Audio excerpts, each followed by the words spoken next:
अमेरिकी राष्ट्रपति Donald Trump ने ब्रांडेड और पेटेंटेड जो ड्रग्स हैं उन पर 100% इंपोर्ट टैरिफ लगाने का फैसला किया है।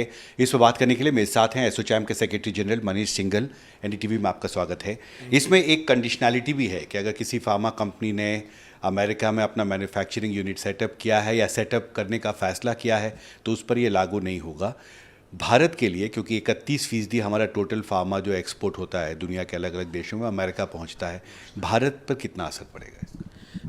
देखिए, आई थिंक ये अनाउंसमेंट शायद हमारी फार्मा इंडस्ट्री के लिए बहुत सरप्राइजिंग नहीं होगी, क्योंकि जो हम पिछले 8-9 महीने में ट्रेंड देख रहे हैं ये एक्सपेक्टेड था।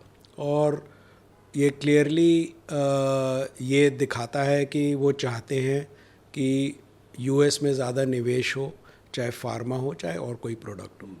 हमारे 31% जो आप बात कर रहे हैं उसमें अबाउट 50% जेनेरिक्स हैं। तो आप देखिए, मतलब जो बाकी 50% हैं, हाँ, उन कंपनियों को फ़र्क होगा। बट मेरा ये भी मानना है कि वो कंपनियां पहले से ही अपने इन्वेस्टमेंट्स प्लान कर रही हैं यूएस में।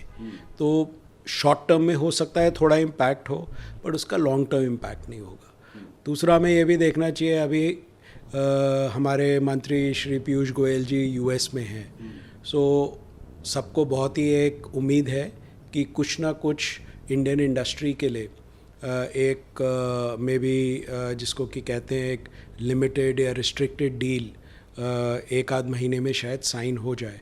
तो हो सकता है उसके अंदर ये सब एस्पेक्ट्स कुछ इंक्लूड हो जाएं और इंडस्ट्री के ऊपर जो हम अभी थोड़ा इम्पैक्ट एंटिसिपेट कर रहे हैं वो भी पूरा का पूरा ख़त्म हो जाए।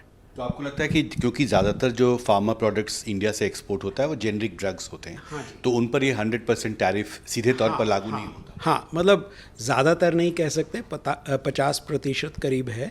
लेकिन तो उनको तो वैसे ही कोई फ़र्क नहीं पड़ेगा। लेकिन जो हमारी कंपनियाँ ब्रांडेड फॉर्मुलेशंस वगैरह भेज रही हैं वहाँ पे, जो बाकी 50% है उनको थोड़ा फ़र्क पड़ेगा। और मेरे ख्याल से, जैसे मैं आपको कह रहा हूँ, ये ट्रेंड चल रहा है कुछ महीनों से।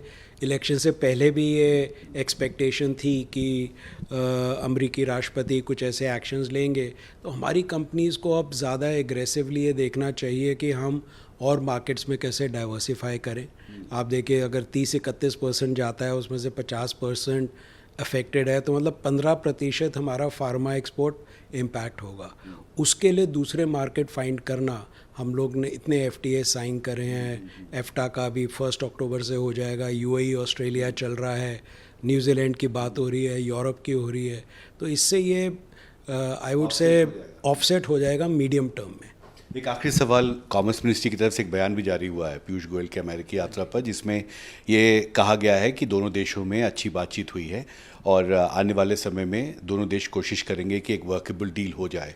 तो ये एक पॉजिटिव डेवलपमेंट है। हाँ, बिल्कुल, वही मैं आपको कह रहा था कि हमारी सरकार को बहुत अच्छी तरह पता है कि भाई हमारी इंडस्ट्री के क्या इंटरेस्ट्स हैं। सो आई एम श्योर ये डील 1 महीना, 2 महीना, 3 महीना, आई थिंक हमें अपनी सरकार पे प्रेशर नहीं डालना चाहिए इसके ऊपर। बट वो जब भी होगी, एटलीस्ट जो हमारे मेन सेक्टर्स हैं एक्सपोर्ट्स के, आई थिंक वो टेक केयर हो जाएंगे। जी, हमसे बात करने के लिए शुक्रिया। तो दिल्ली में मेरे कैमरा सहयोगी कानन पात्रा के साथ हिमांशु शेखर, एनडीटीवी इंडिया।